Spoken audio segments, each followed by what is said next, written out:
कैसे हैं आप लोग। तो मैं आपका बीटी सर, आपका मेरे क्लास में स्वागत है। वंदन अभिनंदन है और चंदन है। आई होप आप अच्छे होंगे और होंगे रेडी। क्लास आ चुकी है बहुत बेहतरीन। इस क्लास में हम लोग क्या देख लेंगे कि जो अभी हमने कुछ एफिशिएंसी के बारे में बात करेंगे, जैसे हीट पंप है, रेफ्रिजरेशन है, हीट इंजन है। इन चीज़ों की जो एफिशिएंसी होगी ना, उसके बारे में हम लोग बात करेंगे। तो अभी क्या होता है कि हम लोग कुछ, यहाँ लिखो, कुछ इंजन्स की, कुछ इंजन की performance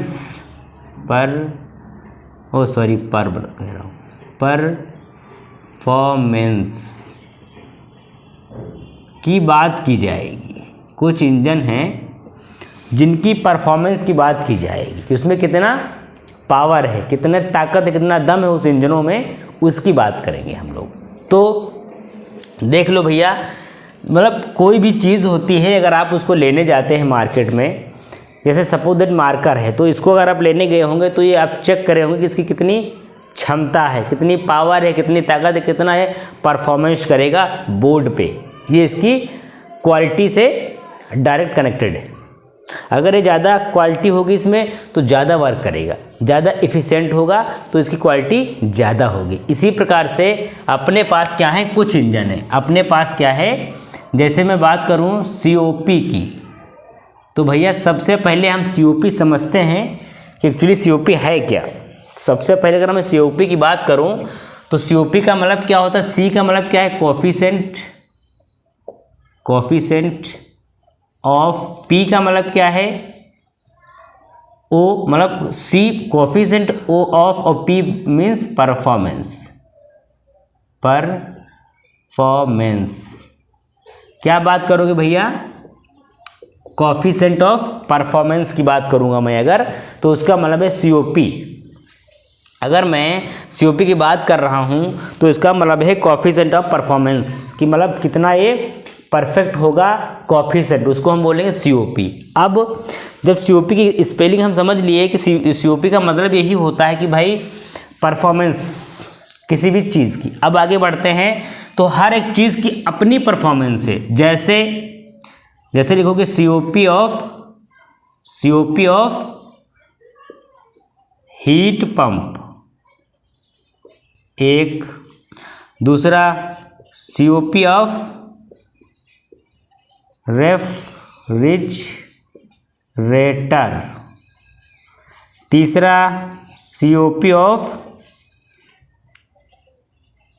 heat engine.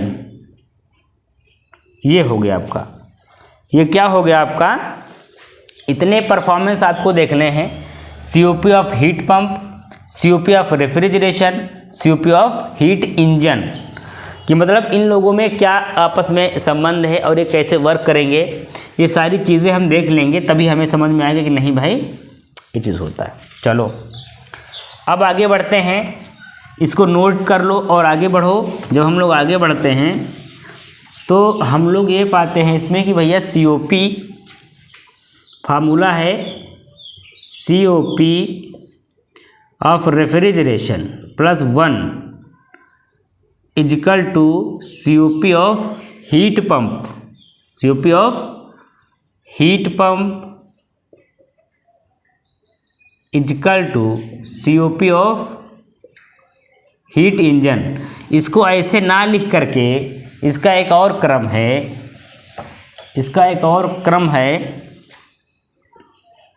COP refrigeration plus 1 equal to COP of heat pump equal to COP of heat engine. हाँ, तो इसमें COP ऊपर ना लिखो, चलो लिख लो, कोई बात नहीं। हीट इंजन, ये क्या है, एफिशिएंसी ऑफ हीट इंजन। ये फार्मूला है आपके पास। ये फार्मूला क्या कह रहा है कि COP of refrigeration plus 1 COP of heat pump equal to COP of heat engine. अगर इसमें मैं बात करूंगा कि हीट, सपोज दैट, जैसे अगर कोई आपसे बोल दे कि भाई COP ऑफ हीट पंप कितनी है, अगर कोई बोल दे COP ऑफ हीट पंप 1 है और COP ऑफ रेफ्रिजरेशन निकालो तो कोई दिक्कत नहीं है। कैसे करोगे? COP ऑफ रेफ्रिजरेशन +1 होता है तो COP ऑफ हीट पंप कितनी है? 1 है, 1 रख दो और प्लस इसमें क्या है? COP ऑफ 1 है ये, तो कितनी हो जाएगी? 2 हो जाएगी। अगर कोई बात कर रहा है कि इफ़िशेंसी किसी इंजन की 2 है, मतलब इफ़िशेंसी 2 है, तो उसका कितना होगा COP ऑफ? तो कैसे निकालोगे? 1/2 है, 2 को यहाँ रखोगे, 1 को यहाँ रखोगे, पॉइंट लगाओगे, 0 बढ़ेगा। ठीक, जिस 2 पंचे 10 से कट जाएगा तो क्या आएगा? 0.5 इसकी क्या है? COP है। तो ये क्या है? 0.5 इसकी COP है।